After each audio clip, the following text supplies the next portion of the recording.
But I think the best networking is free working. I mean, you have to be cautious about it, but like if you have an experience of being on a board or doing some committee work or something with somebody who's at one of these big companies, they know you from the work you've done and from your commitment to your shared profession and shared interests. It just creates a context where you're known to them. And when I was spending money with agencies and I was in-house, I appreciated that. Like when I showed up to an event on behalf of Bloomberg or IBM and I saw people from my agencies there, I was like, okay, yeah, like you actually, all right, great. You bought a table at this thing. Like you didn't have to do that.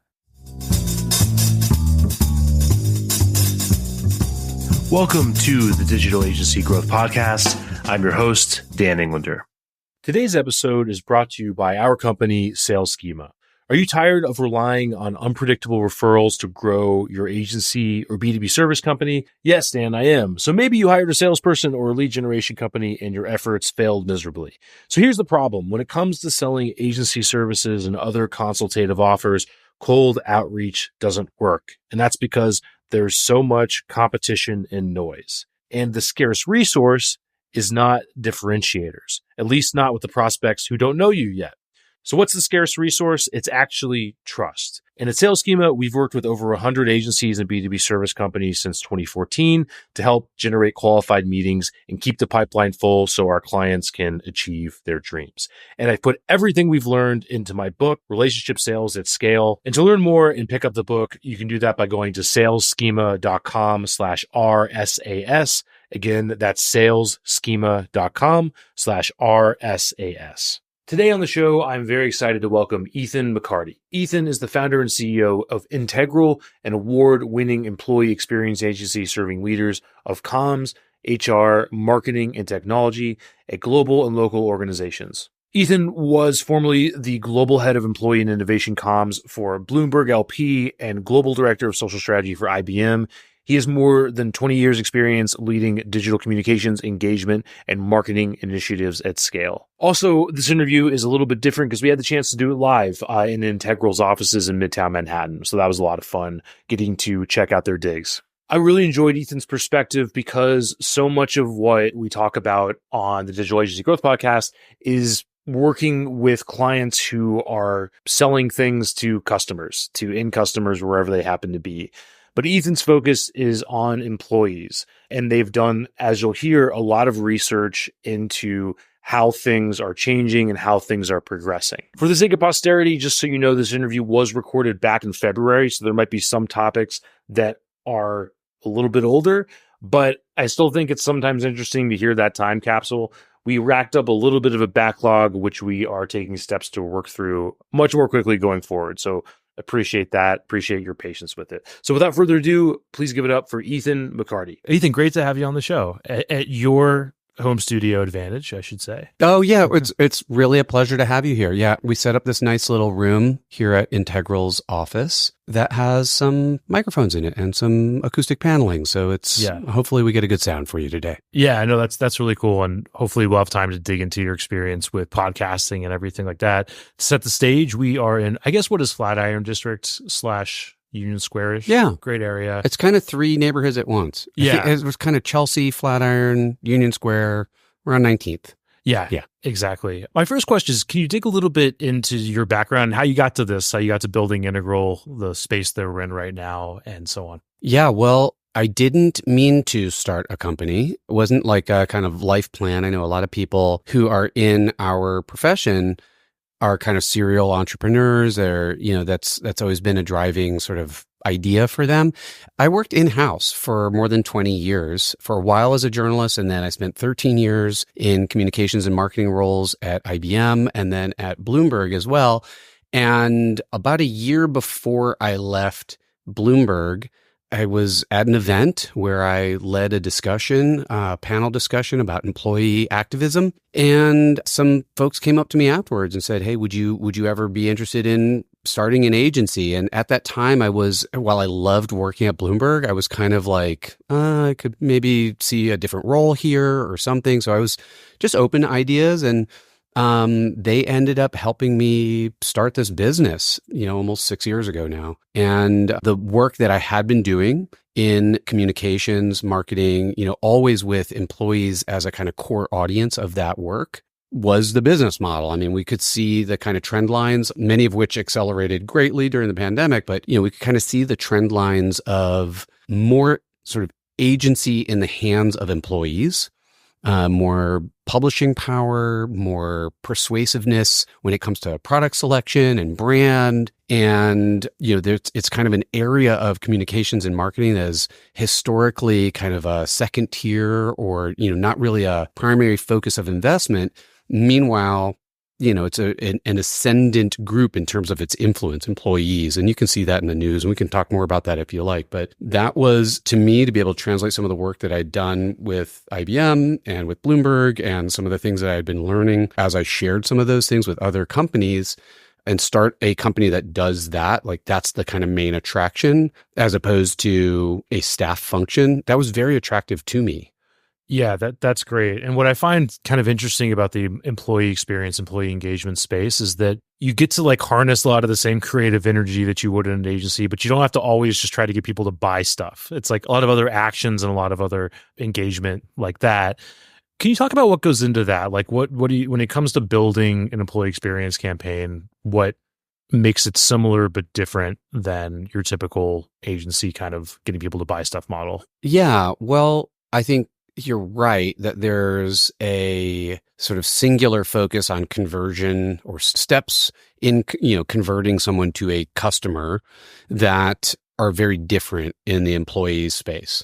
Because ultimately, they're not going to download a piece of software, do a trial, and then purchase the thing. They're working there. But many of the principles of modern marketing are the same when it comes to working with employees. And at the end of the day, if you think back to what makes a great campaign in marketing or communications, there's clarity around why you're doing that. Like, does it ladder up somehow into a business strategy or into some social impact or into some kind of brand objective?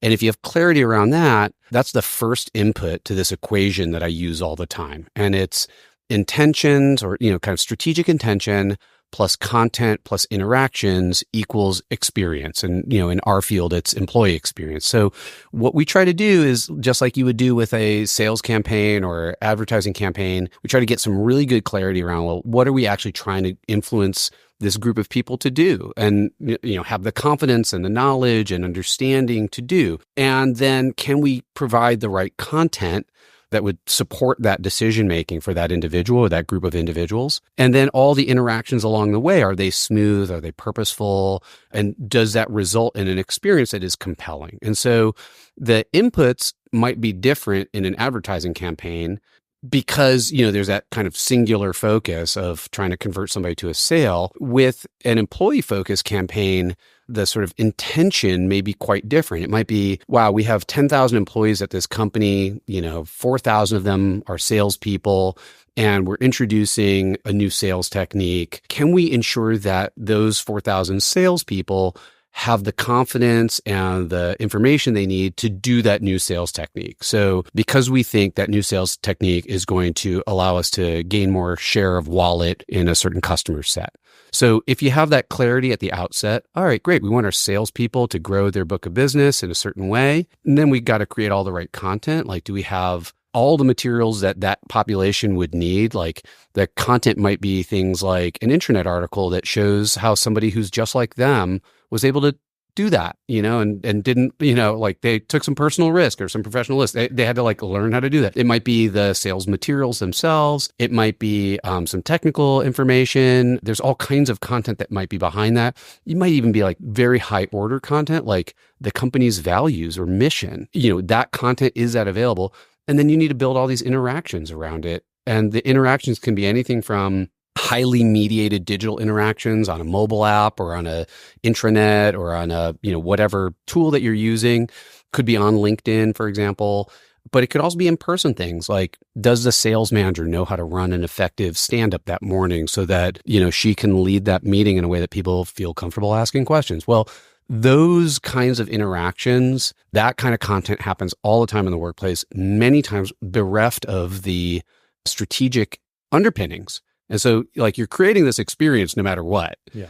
But it might just be like a dog of an experience that leaves people confused, lower confidence, might demoralize people.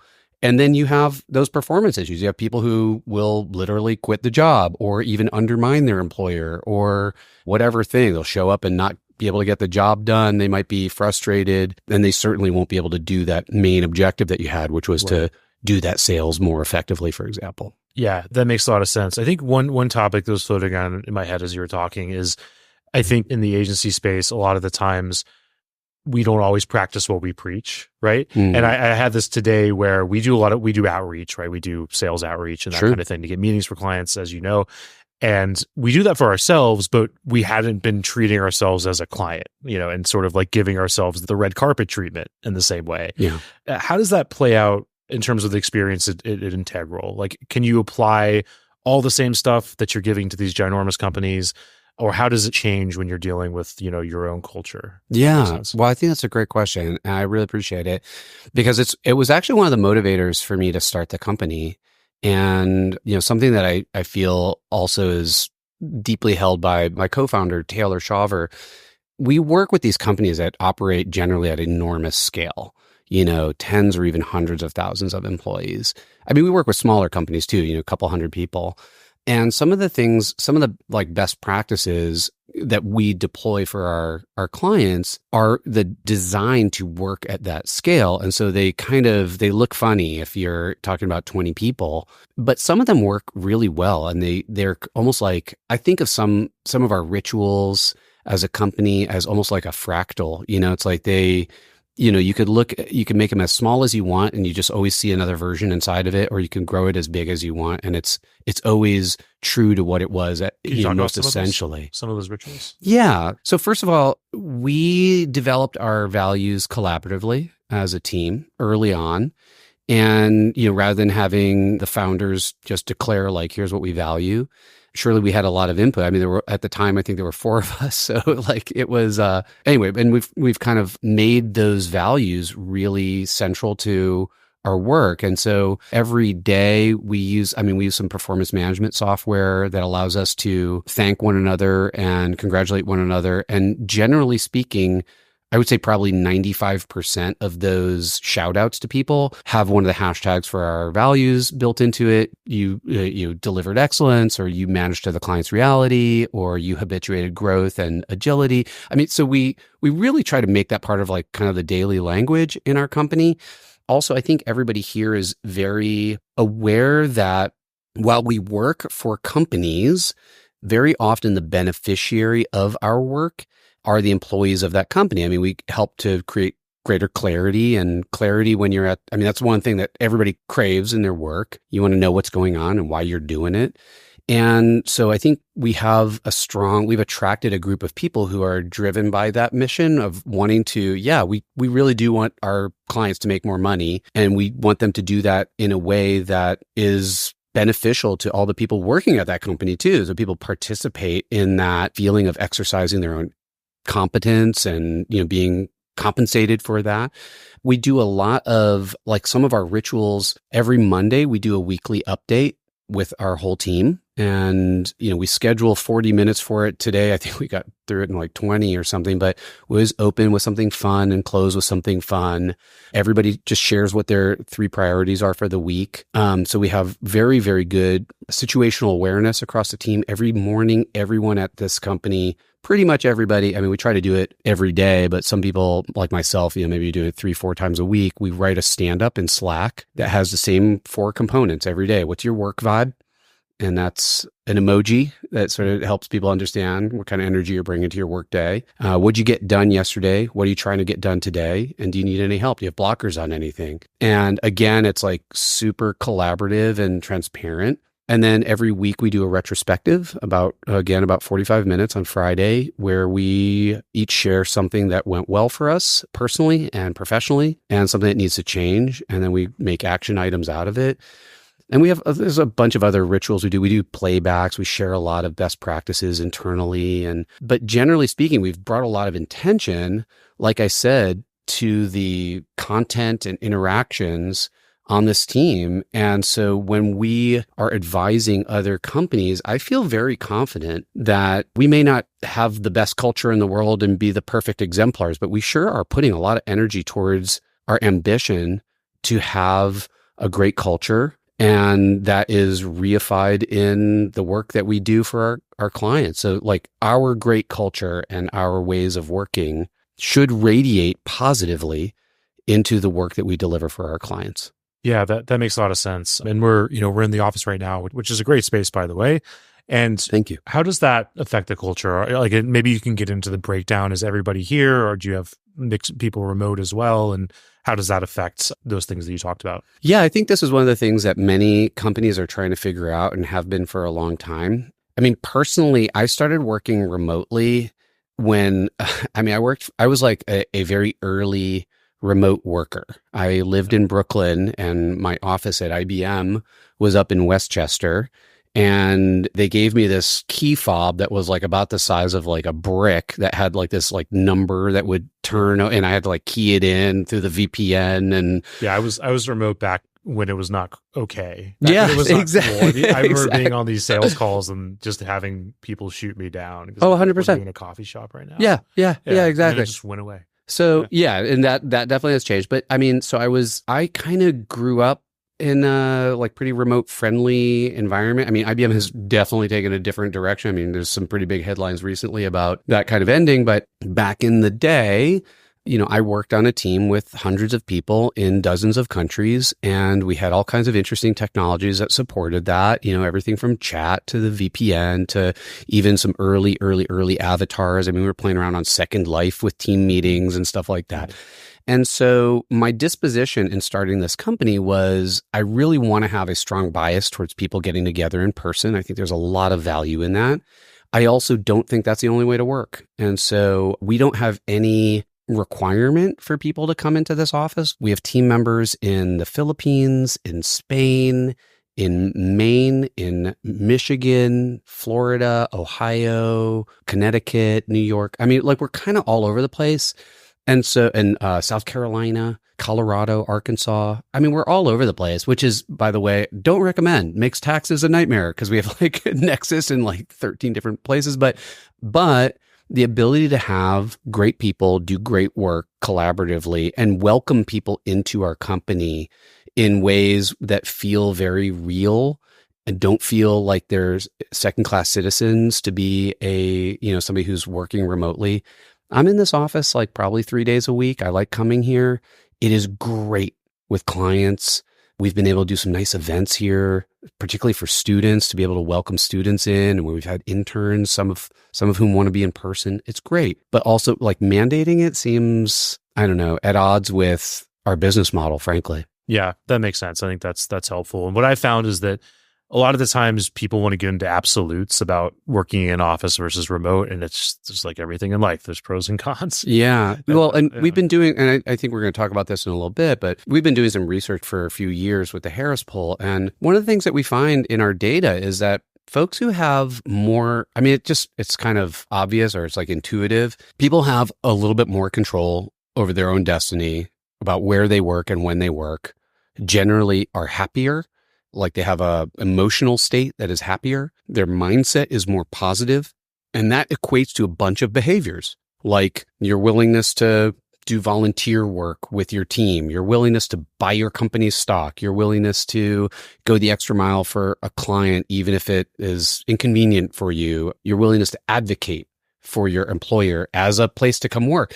And so I want all of those benefits as a business owner, but I also just as a human, like I want to work with people who feel like they have those benefits, and I want to have them myself. So it's like my personal experience is that it's positive. The data backs it up. And so I'm always sort of scratching my head about companies that come up with these one size fits all, return to the office programs, which are generally pretty ineffective, hard to administer, And very often it ends up being a unintentional workforce reduction program, of your best talent. Yes. Yeah. Well, that's true. Yeah. I don't want to say anything bad about people, but yes, sometimes it is like, hey, everybody come back to the office or find a new job because we'd like to have fewer of you around. Or there's commercial real estate. Yeah, that's a driver too. Issues as well. Yeah. No, those are good points. And it's all easy for me to say with like one floor in one office in one little building. I'm sure if I had $1 million a month nut to cover on real estate and 50 locations, maybe I'd be singing a different song. Yeah, for sure. That all makes sense. And to shift gears a little bit, there's probably, a contingent of agency owners or new business people listening that are like, I think I want to go up market. I think I want to go work with these ginormous companies. It sounds like you've been in the space for a long time. What should people in that position know about selling to and working with giant companies if they're not in that area already? Yeah, well, it's hard for me to give a lot of advice because this is my first job at an agency, was starting one. So I don't have a lot to compare it to.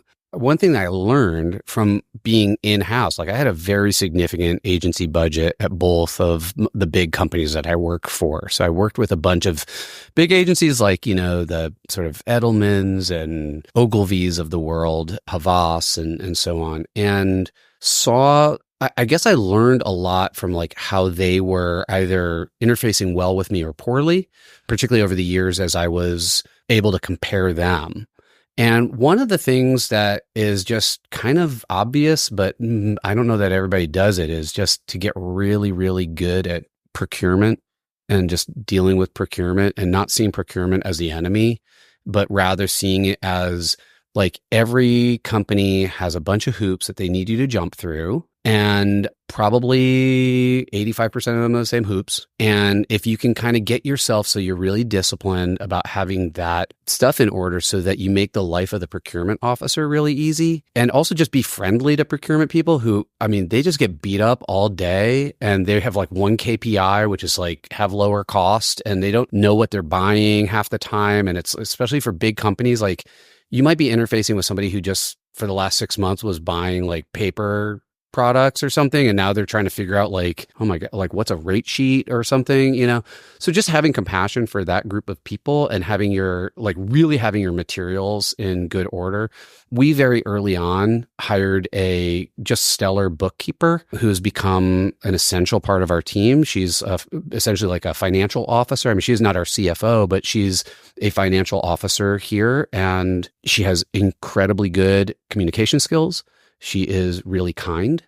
She is patient beyond, oh my God, God bless Kate. If you're listening, bless you. Your patience is amazing. And she's just made sure that like we're in a relationship as much as possible as opposed to a transaction. I would also say that brace yourself for really, really long sales cycles. There are folks who I've been talking with for a couple years and it may not mature into a assignment. I don't know. It might, I'll give you an example. There was my partner and I did this whole sort of West Coast tour, and we met with all these teams. The first year when we were in our first year, so that's 5.5 years ago. And last year we closed business based on that trip. And so there was like 4 years of just being in dialogue with these people and like, maybe it'll happen and whatever.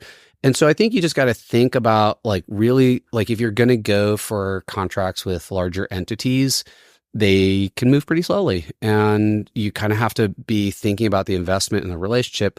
We are also joiners. Like my team and I are joiners. We're part of a lot of industry associations, and we don't just join them and see what we can get out of them. We're big contributors. So we have authored all kinds of content we're part of this group called page.org, page.org. It's a pretty exclusive group of communications executives and agency owners. And, we've done a lot of free work for them, frankly. Because we care, and it's a great group. Like we help them write a whole thing about culture at big companies that's offered freely to members. And I was a chair of one of their conferences, and we just do a lot of stuff for them. And same thing with the Institute for Public Relations. I'm a trustee of the Institute for Public Relations. We've done, again, like I was like a director of one of their committees, and we've hosted events. And same thing with the Diversity Action Alliance, which is a great group. Anybody who's not part of that one should take a look at it. It's a It's a group that's affiliated with PAGE. The Diversity Action Alliance is trying to make our industry of communications more diverse, equitable, and inclusive. We've done mentorships and attended and hosted events. And I mean, so we just try to I think if I go way back in my mind, it's not just about how to interface with these big companies. I mean, I think having some standing in these groups is helpful for that so that you're a known quantity. But I think the best networking is free working. I mean, you have to be cautious about it. But if you have an experience of being on a board or doing some committee work or something with somebody who's, at one of these big companies, they know you from the work you've done and from your commitment to your shared profession and shared interests. And so then it just creates a context where you're known to them. And when I was spending money with agencies and I was in-house, I appreciated that. When I showed up to an event on behalf of Bloomberg or IBM and I saw people from my agencies there, I was like, okay, yeah, you actually, all right, great. You bought a table at this thing. You didn't have to do that, or anyway. So I think that's really important to show up in that way. Yeah, I think we talk a lot about how the scarce resource is trust, and this is across the board. It doesn't matter. It's a great way to put it. Yeah, because I think a lot of people think they have to be more places and do more, and it's not always that. A lot of it is these signals, and it sounds like you guys have gone in the right way to kind of set those signals in a bigger company context and so on. Karma's real, man. I mean, it's like what you put out there comes back to you.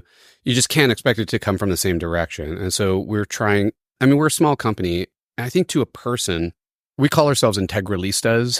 The integralistas are highly motivated to contribute meaningfully in a lot of dimensions. And one of them is to our profession. And so we have people who are judges on IABC panels and who have spoken at all these conferences and have mentored people and were involved in the colleges where we came from. And I think when you do that routinely and stick with it, and it's not just you showed up to the first meeting, but then you got bored and laughed. That does build that trust. I think that what you said, that trust being in short supply. Yeah, essentially the same You create thing. that. You create that, And another thing we talk a lot about, and we were looking in the context of doing targeted outreach to build relationships, is the idea of having standalone conversational value. So if somebody's getting on that call, they can learn something, if nothing else, even if they're not ready to buy.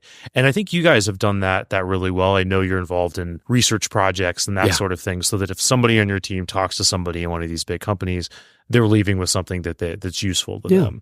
Can you talk more about that? How does research factor into your BD process? Yeah. When I was a consumer of research, in my in-house roles, I really valued the Gartner and the Gallup stuff. And at the time, the Conference Board had just bought this company called Melcrum that I was a subscriber to. I mean, there's research into, I was always looking for things to benchmark against, or, what are some of the signals that I might pick up that a new practice could emerge into a best practice that I would want to adopt on my team. I was just interested in that stuff. And so when I started the agency, I had one first foray into trying to create a study, which totally backfired. I had this great friend who worked at LinkedIn who, oh my gosh, she was so great. Blythe Yee is her name. She ran internal and executive comms.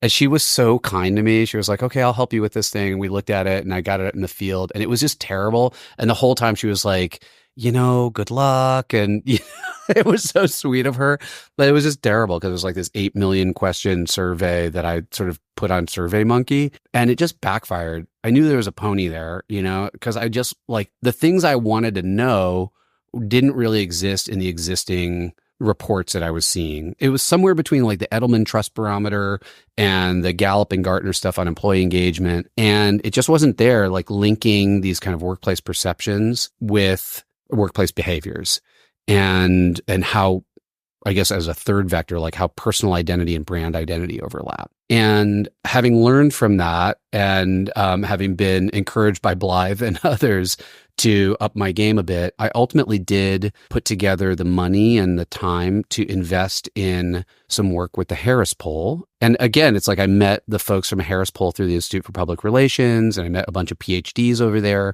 who were able to coach me and my team. And we created this new study 3 years ago called the Integral Employee Activation Index. We now just call it the Integral Index, where we look at, first of all, we've invested in a very significant sample size. You see a lot of studies out there that have 200 or 300 respondents. This is more than 2,000. We have, so it like statistically, it's very valuable and correct. The standard deviation is very low. And so we started to ask these questions about, what political issues are most important for your employer to take a stand on? What feelings do you have at work? What behaviors do you exhibit at work? What do you make of your manager? What do you make of workplace technologies? Where are you working? I mean, the first year we fielded it, it was like right as the pandemic was hitting. So it was like everybody was sort of interested in this emerging ubiquity of hybrid work and remote work and so on. And so the first year, I mean, it's kind of fun to look back at the first and the second years because you can see us learning how to do research as we were doing it. And then our third year, which, I mean, we just released it a week, the full thing a week ago. It is really, now I'm bragging, but I'm bragging on my team. This team has produced something really excellent. I mean, it's like academically rigorous. It's the branding. It's beautiful. My team members who worked on it were led by Charles Chestnut, who's just a brilliant sort of like editorial mind and also the kind of person who can take chaos and turn it into order. And Theo Fells is a designer on it, and Kari McLean helped put together so much of the marketing and the content in there, and Priscilla Rios on design as well. And then our partners over at Harris Poll are just terrific, led by Rob Yakelik. So what we end up with, Dan, is a body of content that is completely unique. That research is not out there anywhere else. And another person who I met through the Page Society and Institute of Public Relations is Dr. Rita Men, and she's one of the foremost researchers on organizational and internal communications, and she joined our team to work on the study. And so it's got this like, when we go and talk with clients about any topic, we have this amazing data set. And now it's, my intention is for it to span years so we can, look at trends over multiple years. And, it's such a door opener when you want to have that conversation about what's happening at somebody else's company. And you can say, well, here's what's happening in America on that topic or in your industry, because we've got such a large sample size. We can say like, oh, just the financial services sector or what have you. Yeah, I like that swing big approach to content where you focus on one big thing that's really going to shake things up and bring people to you, as opposed to the conventional thing you hear, which is, hey, go write some blog posts, right? Like, it falls apart after 2 months because everybody's busy. Yeah. And look, I still write the blog posts and whatever, it's like we do that. But now, I mean, like another thing that happens is like more and more legitimate publications are interested in promoting the blog posts, so now I have, like our content gets syndicated by some of these nonprofits that we work with, IPR and Page and so on. And then also I've been writing pieces for Forbes as well, and they have this kind of like the Business Council program. And I'm able to populate those blog posts with like really unique insights. It's not just me. I mean, like if you look back at the content marketing that I was doing 5 years ago, it's kind of like, me shooting from the hip, like here's what I'm seeing and whatever. And it doesn't carry as much weight as if you have a unique data set that you've spent a lot of time with, that you care about, and that you can actually yield some unique insights from. Yeah, let's dig into that a little bit. I guess, is there anything, we were talking about what's going on in America writ large, anything that surprises you, any sacred cows that you're killing with this? Gosh, I mean, I think one of the things that we added to this year's study was more granularity when we asked people what level they are in organizations. So we used to the first 2 years, we asked people if they're a manager or not a manager. Do you manage the work of others or not? And so it's binary. And now we have this like multiple tiers of, I'm an individual contributor, I'm a first line manager, I'm a mid-level manager, or I'm a senior leader. And the differences between those tiers is very, very significant. And one of the things that we see in the data that was a hypothesis before, but now we know more conclusively, is that first line managers are getting just killed. And it's like the super low emotional state and super low by comparison to other tiers and organizations, like lower likelihood to believe that the company's best days are ahead of it. That question is very significant because that's one of the questions. Sorry to cut you off. Can you define single line? Like a first line manager, that'd be somebody who's not an up level manager. Like I have a team of 3 people who report to me, and those people don't have people who report to them. Got it. So that's a first line manager. Yeah. They're getting killed because they have to do a lot of emotional work that is unrecognized because their teams are asking them hard stuff that's unresolved at the sort of societal level. Where am I going to work? Like, am I safe here? Like all these things, like their first line managers are getting that. And then at the same time, their goals are being set from above very often. And many first line managers have not been like, they were promoted into that role because they were like, you're a really good software developer. You should lead the team, or whatever, you're a really good sales guy. You should lead the sales team.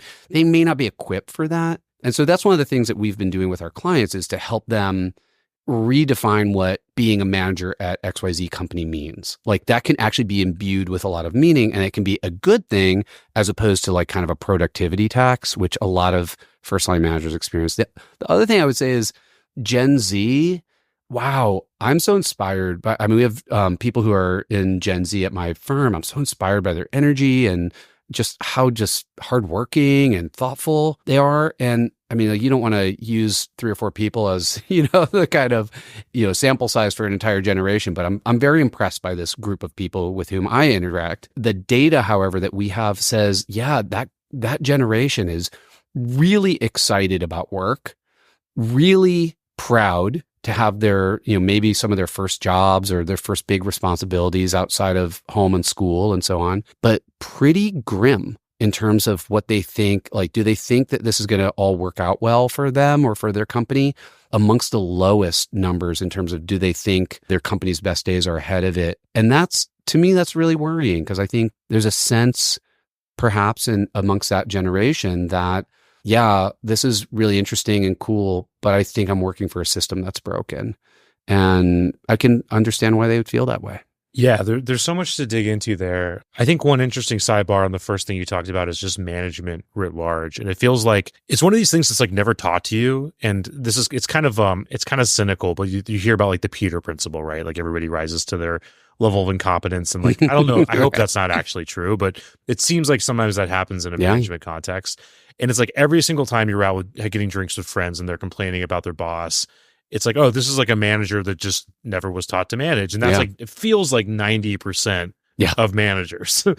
What are your thoughts on that? What do great management organizations look like versus ones that suck in your experience? Yeah, well, great management organizations, I'll go back to that little algorithm of having intention plus content plus interactions, creating a great experience. We're in the midst of designing manager activation programs for a number of large companies right now. And generally speaking, I think there is a rising awareness of that shortfall, that much of sort of like modern management is kind of inherited from these like bad textbooks or something, and it's, or like stereotypes from TV that like the manager is the one who's, riding you for the TPS report and, like there to be kind of a warden in the prison of work, like, did you show up on time? Are you putting your butt in the chair and, having enough keystrokes every day, as opposed to managers as potentially the kind of people who coach you and help remove blockers. One of the greatest managers who I ever had is a guy named Ben Edwards. He's actually a professional coach now. So if maybe we should put a link to his thing. I think his coaching company is called Full Sequence Coaching.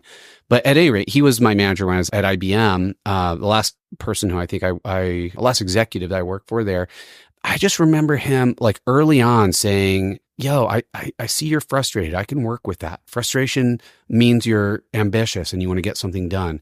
I found that so arresting, because it was so counterintuitive. Because at that point in my career, I was very frustrated. And then he told me that his management philosophy was to remove blockers rather than to apply pressure. And it was, again, like I'd been at IBM for like 10 years at that point, and it was a very sort of top down hierarchical company where like the manager is like kind of the enforcer. And I was like, oh my God, it was like it blew my mind and very much affected like how I saw my own role as a manager and as a leader and so on. And I ended up learning under his watch. I learned, I became a certified Scrum product owner and kind of learned a method of work and a philosophy of work called Agile, which is generally a software development thing, but we were applying it to marketing at the time. And I think the best organizations out there, the best led organizations out there do understand that there's a role for managers to be the enforcers of company policy. I mean, that's an important role. Yeah. But if it ends there, then you're not getting any real mileage out of managers. I mean, like you could probably automate that. But where the mileage is like that, can we make sure that people are really getting the experience of work that is the biggest unlock for them? Even even if you're in a role that seems rote or whatever, like, can it be imbued with some meaning? Can you use that experience to level up to your next one? Right. Or if it is broken, is there somebody else that would value this role? Yeah. Right. So I think that's really good. I want to be respectful of your time because I know we're getting towards the end of the hour here.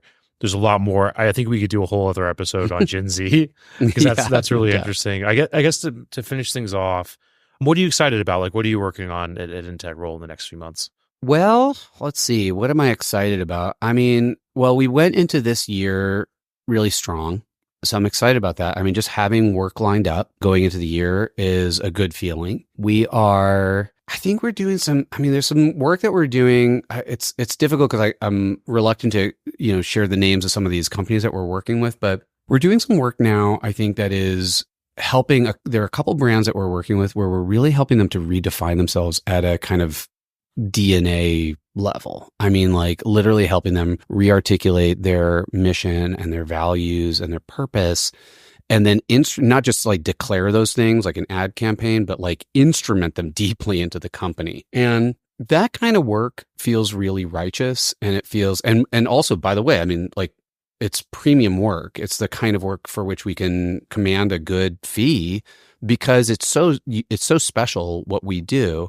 And I'm just excited. Like we've put together, I feel like this team is kind of crack-a-lackin' now. It's like we have like some ways of work that really feel like we're in flow and we collaborate really well. I think this year, so we're going to do our study again. I'm excited about that. And, some of the things that we didn't really touch on that are, I know, important to your listeners is like our sales process is getting better and better. And it's becoming more like just a fixture of how we work, like listening for opportunity and growing, like a focus on growing the value that we give to our current clients, as opposed to can we get some new logos? Like we have great clients and we've built an extraordinary level of trust with them and relationship with them. And I'm really excited about like, oh, well, if that's our focus, if our focus is like, all right, we're doing this, can we do more for you in a non-sleazy way, like not like just trying to do any old random thing, but really alleviating the blockers for our clients. That just feels really good. And when that comes together, like when we have a client that goes from X to 2X, it's such a vote of confidence. The team is so energized by that. And personally, I just feel like that's where I want to spend my energy. That makes a lot of sense. And we'll have to do a follow-up, which I think could be cool because a lot of the times everybody wants to do these like wrapped up in a bow case study episodes where it's like, oh, we figured out sales and here's how we did it. Yeah. Versus like, this is something we're working on in progress, which is the only reality. I think that's right. For any of the stuff, which is great. I mean, really only last year did we kind of get our arms around HubSpot and being able to, I don't know, just have some more discipline. I mean, again, we're kind of at the end of our time here, but I will just say all the things that people tell you about having an over-reliance on the network of the founder are true. And so anything you can do to kind of alleviate that. And we're finding our way there. And that's, to me, really exciting. We've had several people who I think had frankly, a kind of dated point of view about what sales is, as did I. When I started this company, I was, firmly in the, like sales is a dude in a polyester suit trying to buy, get you to buy something you don't want camp, But we've had a number of people on my team last year who, just by listening carefully, by being really compassionate and curious, which by the way is one of our values, curious, compassionate curiosity with our clients, like doubled the size of their accounts. And it's like, these are people who are like former internal comms executives. These are not like business dev people. And that's such a win. And when you can get there, it feels really good, Dan. Yeah. And I've been asked that recently, is like, what's the one thing you're looking for in salespeople? And it's more than one thing, but the curiosity element is probably the most important. Huge. Yeah. Because everything else is teachable. And, a lot of times people will over leverage on where they're coming from and their background, or like what companies they've worked for. But that's a big element. Yeah. I think that's probably, every time I sit on some kind of chat or whatever with a student or an intern or whatever, they inevitably, they're like, what skills should I learn? I'm like, doesn't matter as long as you're curious. Like, that's like the number one thing. If you're curious and you can, and action oriented, like those two things, if you're like curious and you can go do something about it, you're going to win. Exactly. I think that's a really good note to end on. And with that, where can people go to follow Integral's journey and so on? Would love to see you at teamintegral.com. And of course, you can download our study for no cost. That's free. You'll see it prominently displayed on the homepage. And then we're kind of a one platform crew here. We love LinkedIn. So we're on LinkedIn a lot. So if you follow us on LinkedIn, you'll get updates on our study, our thought leadership, which is always embarrassing to say, but we do have thoughts and occasionally lead with them. And we're doing that on LinkedIn. So we'd love to see you there too. Awesome. Thanks so much for having me. And thanks so much for all the work that you're doing for agencies. I love listening to your show. I've learned so much and appreciate the work that you've done with my team on our journey. So thank you, Dan. Thank you, sir. Yeah, really appreciate that. And we'll get all the resources linked up, and we'll see you again soon. Appreciate it.